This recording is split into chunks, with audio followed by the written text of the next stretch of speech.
اور دنیا کے اندر یہ تعلقات دو طرح کے رکھتا ہے۔ ایک تعلق اس کا اللہ کے ساتھ ہے، ایک تعلق اللہ کے بندوں کے ساتھ ہے۔ تو کہ دو طرح کے تعلقات یہ نبھاتا ہے۔ ایک تعلق مع اللہ، اللہ کے ساتھ تعلق، دوسرا تعلق مع خلق اللہ، اللہ کی مخلوق کے ساتھ تعلق۔ تو کہ یہ دو طرح کے تعلق دنیا کے اندر نبھاتا ہے۔ اللہ تبارک و تعالیٰ کے ساتھ تعلق کو عبادت کہتے ہیں، اور بندوں کے ساتھ تعلق کو معاشرت کہتے ہیں۔ تو گویا کہ اللہ کا جو تعلق ہے وہ عبادت کا ہے، تو گویا کہ دنیا میں عبادت کرنے کا پابند ہے، اللہ تبارک و تعالیٰ کو یاد کرنے کا پابند ہے، اللہ تبارک و تعالیٰ کے احکام پر چلنے کا پابند ہے۔ تو گویا کہ اس عابد کا معبود کے ساتھ عبادت کا تعلق ہے کہ یہ عابد ہے، اللہ تبارک و تعالیٰ معبود ہے، اور دونوں کے درمیان عبادت کا تعلق ہے۔ اور عبادت کا مطلب کیا ہے؟ اللہ کی مرضیات پر عمل کرنا اور اللہ کی نامرضیات سے پرہیز کرنا، کہ جس پر اللہ راضی ہوتا اس کو کرنا اور جس سے اللہ ناراض ہوتا اس سے پیچھے ہٹنا۔ تو گویا کہ یہ عبادت کا خلاصہ ہے۔ تو گویا کہ تعلق مع اللہ یہ عبادت ہے، اور دوسرا تعلق مع خلق اللہ، اللہ کی مخلوق کے ساتھ تعلق، یہ معاشرت ہے کہ مخلوق کے ساتھ آپ کا تعلق کیسا ہونا چاہیے، معاشرت آپ کی کیسی ہونی چاہیے، رہن سہن کیسا ہونا چاہیے۔ پھر دنیا کے اندر جو اللہ نے رشتے اور ناطے بنائے ہیں، کئی خونی رشتے ہیں، کئی نسبی رشتے ہیں، کئی نسبتی رشتے ہیں، کئی جو معاشرتی رشتے ہیں، کئی ہمسائیگی کے رشتے ہیں، کئی انسان کے گھر بازار کے رشتے ہیں۔ تو کئی طرح کے رشتے دنیا کے اندر ہیں۔ یہ سارے کے سارے رشتے معاشرت کے ذریعے سے طے ہوتے ہیں۔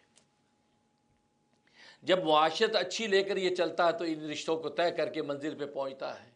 اگر یہ عابد اچھا ہے لیکن معاشرت اس کی اچھی نہیں ہے تو اللہ تبارک و تعالیٰ کیا اس سے سوال کیا جائے گا، پوچھا جائے گا۔ یا معاشرت اچھی ہے لیکن اللہ کی عبادت اچھی نہیں ہے تو اللہ تبارک و تعالیٰ کے سامنے یہ مجرم بن کے کھڑا ہوگا۔ ہاں، معاشرت اور عبادت یہ دونوں کی دونوں سموتھ چلنی چاہیے۔ یہ گویا کہ یہ دونوں، یہ ریل کی دو پٹڑیاں ہیں، ان ریل کی پٹڑیوں پر انسان کی زندگی کی گاڑی چلتی ہے۔ اگر ریل کی ایک پٹڑی ہو، دوسری نہ ہو، یا دوسری ہو پہلی نہ ہو، یا دونوں نہ ہو، تو ظاہر ہے کہ ریل جو ہے اس پٹڑی پہ چل نہیں سکتی۔ تو انسان کی زندگی کی جو ریل گاڑی ہے ان دو پٹڑیوں پہ چلتی ہے۔ ایک پٹڑی کا نام عبادت ہے یعنی تعلق مع اللہ، اور دوسری پٹڑی کا نام معاشرت ہے یعنی تعلق مع خلق اللہ، اللہ کی مخلوق سے تعلق۔ دونوں پٹڑیاں کامل و سالم ہوتی ہیں، اب اس کی زندگی کی ریل گاڑی اس پر چل کر اپنی منزل پہ پہنچ جاتی ہے۔ اس لیے معاشرت کی بڑی اہمیت ہے۔ اس لیے عبداللہ بن عباس رضی اللہ تعالیٰ فرماتے ہیں کہ قرآن کریم میں اللہ تبارک و تعالیٰ نے نماز کا اتنی مرتبہ حکم نہیں دیا جتنی مرتبہ اچھی معاشرت کا حکم دیا ہے۔ نماز یہ اللہ تبارک و تعالیٰ کے حقوق میں سے ہے، اور حقوق اللہ تبارک و تعالیٰ اپنی رحمت سے معاف بھی کر سکتے ہیں، لیکن معاشرت کا تعلق حقوق العباد سے ہے۔ اگر کسی بندے کی حق تلفی کر دی، اس کے حق کو آپ نے سلب کر لیا، تو وہ بندہ جب تک معاف نہیں کرے گا تو اللہ تبارک و تعالیٰ کی اس کی معافی نہیں ہوگی۔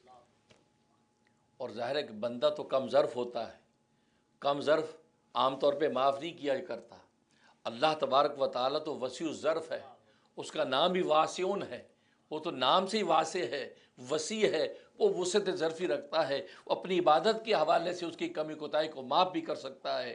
لیکن معاشرت کی کمی کوتاہی، بندے کا چونکہ حق تلف کیا ہے تو ضروری نہیں کہ بندہ آپ کو معاف کر دے، بندہ اللہ تبارک و تعالیٰ کے دربار میں جا کے شکایت کر کے اپنا حق وصول کرے گا، تو کیا ہوگا؟ تو معلوم ہوا، اس لیے فرمایا کہ معاشرت کی قرآن کریم میں اس قدر تاکید، یہاں تک کہ خود نبی کریم صلی اللہ علیہ وسلم نے بھی بہترین معاشرت کی بار بار تاکید فرمائی۔